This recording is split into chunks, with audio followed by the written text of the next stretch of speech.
अस्सलाम वालेकुम नाजरीन, न्यूज़ ब्रेक विद मियां अकील के साथ आज आपकी खिदमत में हाजिर हूँ। नाजरीन, इलेक्शन के नताइज आने का सिलसिला जारी है। अब तक इलेक्शन कमीशन को जो मौसूल हुए नताइज हैं, यानी जिनको हम कह सकते हैं कि सरकारी नताइज हैं, उनके मुताबिक 122 कौमी असम्बली की नशिस्तों का जो है ऐलान हो चुका है, जिनमें से 49 जो है वो आज़ाद उम्मीदवार कामयाब हुए, जिन्हें पाकिस्तान तहरीक इंसाफ क्लेम कर रही है कि वो उनके उम्मीदवार हैं। दूसरी जानिब मुस्लिम लीग नून के 39 और पाकिस्तान पीपल्स पार्टी के 30।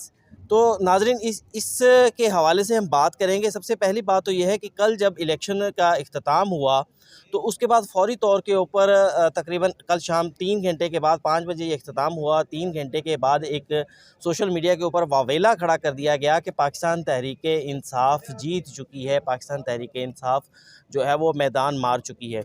लेकिन अब नताइज जो है वो काफ़ी देर से हुए, या नताइज में ताख़ीर क्यों हुई, इस हवाले से बात करेंगे। सबसे पहले राजा बिशारत साहब से बात करते हैं। राजा साहब, पाकिस्तान तहरीक इंसाफ ने कल जीतने का दावा कर दिया था, आज नताइज उसके बरक्स आ रहे हैं और जो बड़े-बड़े उनके जो कहा जा रहा था कि यहाँ से हम पक्के जीत चुके हैं, इस्लामाबाद की नशिस्तों का कहा जा रहा था, वहाँ से वो हार गए।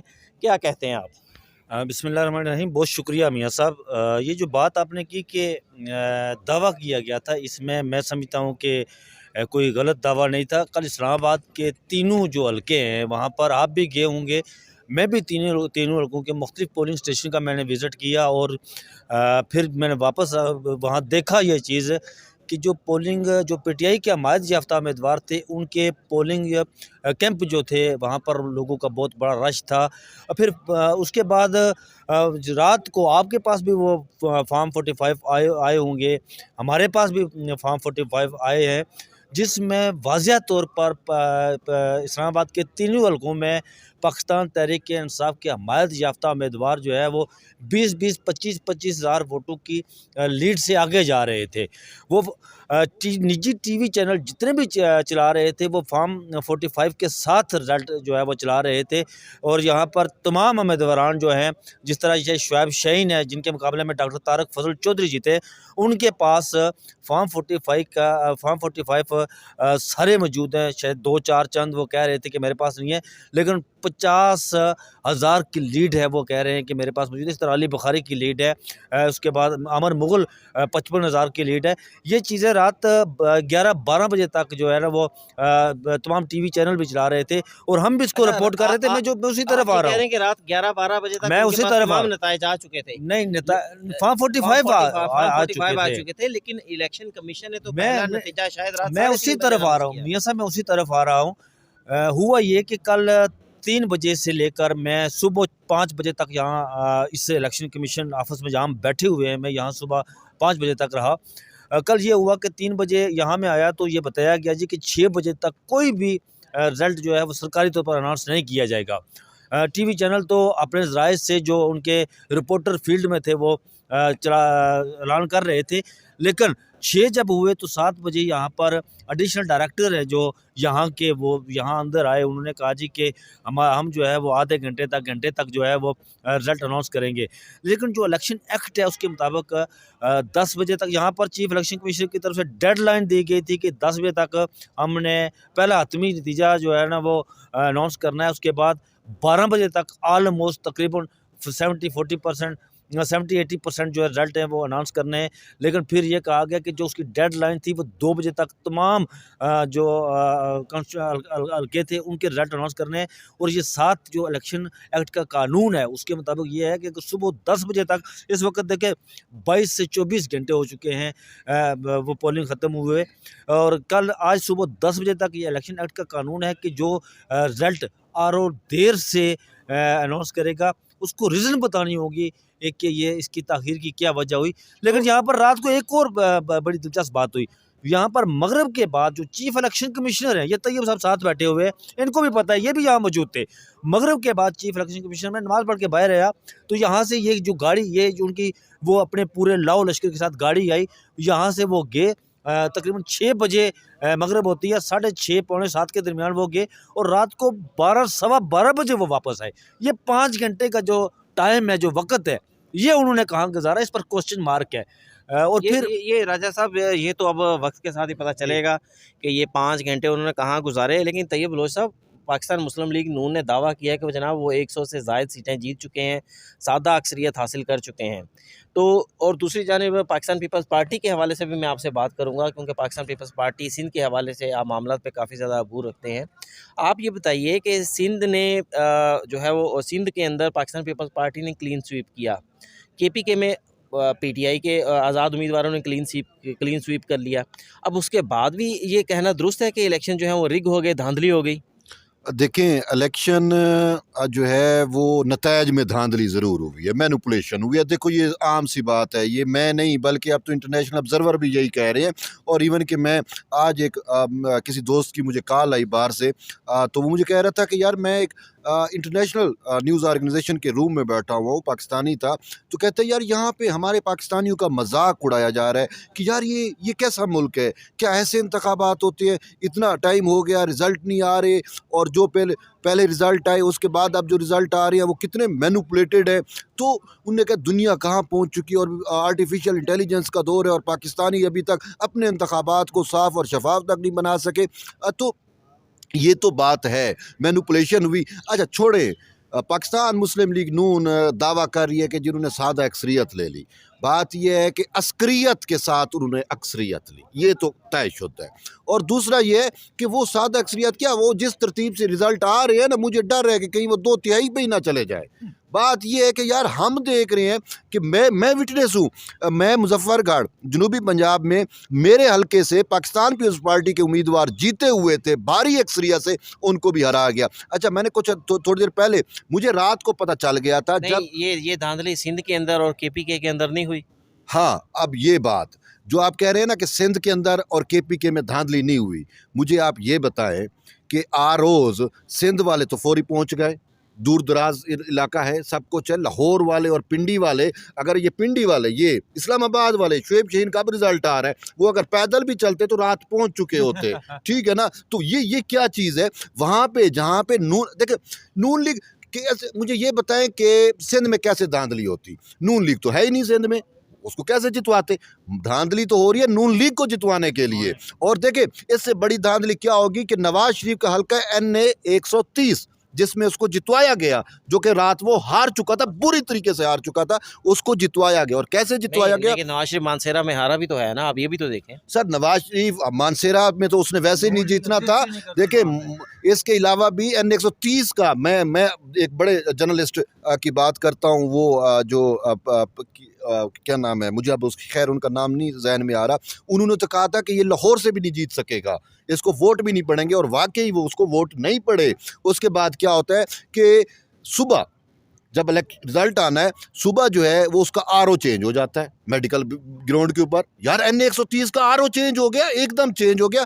फिर जो नया RO आया, उसने जो इलेक्शन बनाया, जो उसने इलेक्शन तरतीब दिया, मुझे ये बताएं अकील साहब, एक हलके में 13 से 14 आज़ाद उम्मीदवार हूँ, क्या ऐसे हो सकता है कि वो सारे अंडा लें, 0-0 लें? यार कम से कम जो उम्मीदवार है वो अपने आप को तो वोट कास्ट कर ही लेगा, चलो और कोई भी ना करे, कि उसने अपने आप को भी वोट कास्ट नहीं किया। सोचते हैं ना, शायद उन्होंने ये सोचा कि यार हमने जीतना तो है नहीं, मियां साहब को ये वोट दे दो।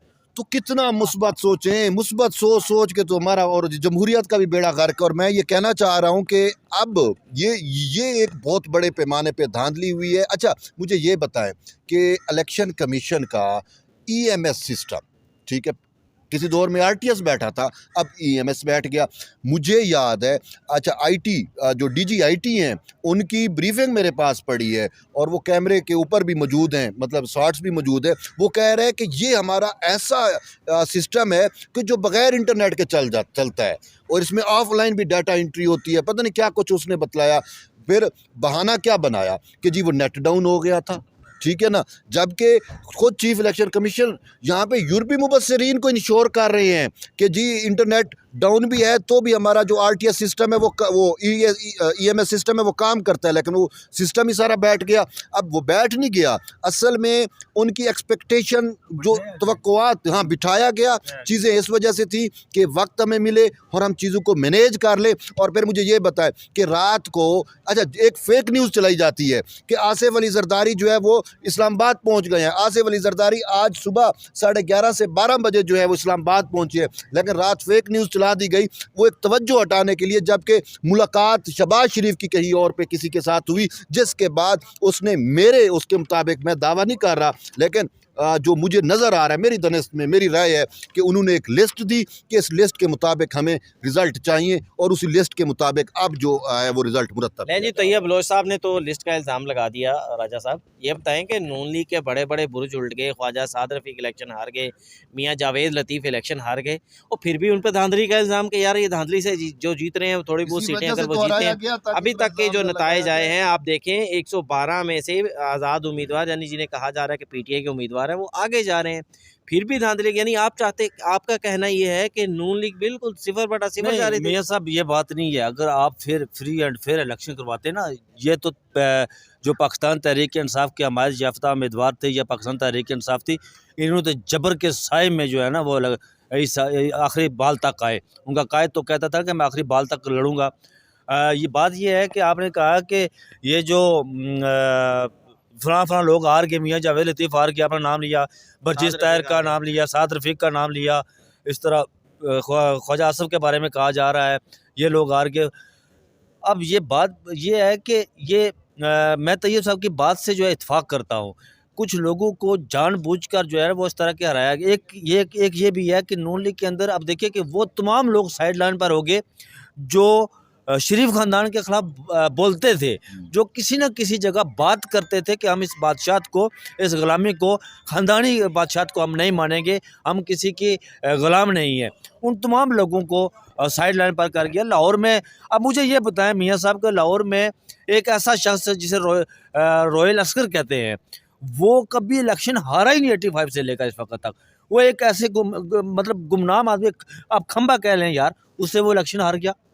और दूसरी तरफ एक आपने एक ऐसे बंदे को इलेक्शन जितवा दिया जो मुल्क का नंबर वकील है, सलमान अकरम राजा, उस इलेक्शन वो जीत गया, अरुण चौधरी। यार ये चीज़ें जो है ना, और दूसरी उस सबसे बड़ी बात मियाँ साहब के ये जो जिस तरफ उंगलियां उठ रही हैं, ये जो आरटीएस बैठा था 2018 में, आरटीएस की रात ये तैयब साहब मौजूद है, आप भी मौजूद है, इधर ही थे उस वक्त आप भी। 70-60-70-80% रिजल्ट रात को आ गए थे इलेक्शन डे के दिन, और दूसरे दिन जो 20% रिजल्ट रहते थे वो दूसरे दिन आए। लेकिन यहाँ तो रिजल्ट ही रात को 3 बजे पहले अनाउंस किया गया और अभी 24 घंटे गुजर चुके हैं, आधी सीटों के रिजल्ट अनाउंस नहीं हुए। 2014 में इमरान खान ने इल्ज़ाम लगाया था कि जनाब 35 पंक्चर लगा दिए गए, क्या फिर पंक्चर लगाए गए हैं इस सिर्फ पंचर नहीं लगाए गए, पूरी ट्यूब ही चेंज कर दी गई। हाँ, वो फाड़ के फेंक दी गई, नई ट्यूब लगाई गई। वैसे अपना मियाँ साहब की प्लेटलेट्स तो रात डाउन हो गई थी ना, अब दोबारा उनको फिर तकवीत दी गई है। लेकिन बात देखें, बात सिंपल सी है। मुझे पाकिस्तान पीपल्स पार्टी की अगर मैं बात करूं, बिलावल भुट्टो जरदारी का वो जो लड़काना में उन्होंने आखिरी खिताब किया था इसी इलेक्शन मुहिम के, वो बार बार मेरे दिमाग में घूम रहा है कि अगर मेरे मैंडेट पे डाका पड़ा। मैं आपको खबर दे रहा हूँ, ये अभी खबर है, मैं आपको दे रहा हूँ कि डिप्टी कमिश्नर खुशाब, वो उन्होंने इस्तीफ़ा दे दिया है और उन्होंने एक बड़ी नज़म भी लिखी है। उन्होंने कहा कि मैं 35 साल मैंने सर्विस की है, जो मेरे लिए बायस फ़ख्र था, लेकिन गुज़श्ता 2-3 रोज़ से जो हुआ, मैं वो मेरे लिए डरावना ख्वाब था, जिसकी वजह से मैं मुस्तफ़ी हो रहा हूँ। अब देखिए पूरे मुल्क से ये मुस्तफ़ी क्यों, जैसा तैयब साहब ने बात की कि जो लाहौर का नवाज शरीफ जहाँ से इलेक्शन जीते, रात को वो 20-25 हज़ार, उनका फेवरेट जो न्यूज़ चैनल है जियो, वो दिखा रहा है कि वो 20-25 हज़ार की वोटों की लीड से हार रहे हैं। वो सुबह उनका जो आरओ था उसने एप्लीकेशन दे दी कि मैं बीमार हो गया हूँ। जब तो से दिलवाई गई हो, कौन कहता है जी कि ये बीमार हो गया? ये एक इसको जिस तरह तैयब साहब ने कहा, मैं इत्फाक करता हूँ कि यार ये बदतरीन रिगिंग की गई इन इंतखाबात में, और हारने वालों को जितवाया गया और जो जीत रहे थे उन्हें हराया गया। ये कैसे हो सकता है यार? एक बंदा 40,000 वोटों की, अब देखिए मियां नवाज शरीफ का जो फॉर्म 47 सामने आया, हाँ। उसमें एक अब जो वोट कास्ट हुए वो ज़्यादा हो गए और जो वोट थे वो कम हो गए। उनके मुखालिफ जितने भी उम्मीदवार थे उन्होंने वोटों की तादाद कुल वोटों से ज़्यादा है, और जो मियाँ साहब जो मुखालिफ उम्मीदवार थे, किसी एक ने भी 0 वोट लिए सारे यार। जो बंदा जमात इस्लामी का वह लियाकत बलोच इलेक्शन लड़ रहा था, उसने अपना वोट भी खुद को नहीं डाला। जमात इस्लामी का बहुत बड़ा मरकज़ वो वहाँ मंसूरा के नाम से है। बहरहाल नाज़रीन, ज्यों नताइज आते जा रहे हैं, शकूक व शुबहात बढ़ते जा रहे हैं, इलेक्शन के ऊपर सवालात उठते जा रहे हैं। देखते हैं इसका नतीजा क्या निकलेगा और बहरहाल सरकारी नताइज जो भी होंगे उसी के हवाले से इलेक्शन कमीशन जो है वो अनाउंसमेंट करेगा और आगे जाकर हुकूमत बनेगी। देखते हैं नतीजा क्या निकलेगा। वीलॉग के हवाले से ज़रूर बताइएगा। इसको लाइक कीजिएगा, सब्सक्राइब कीजिएगा और शेयर ज़रूर कीजिएगा। मुझे दीजिए इजाज़त। अल्लाह हाफ़िज़।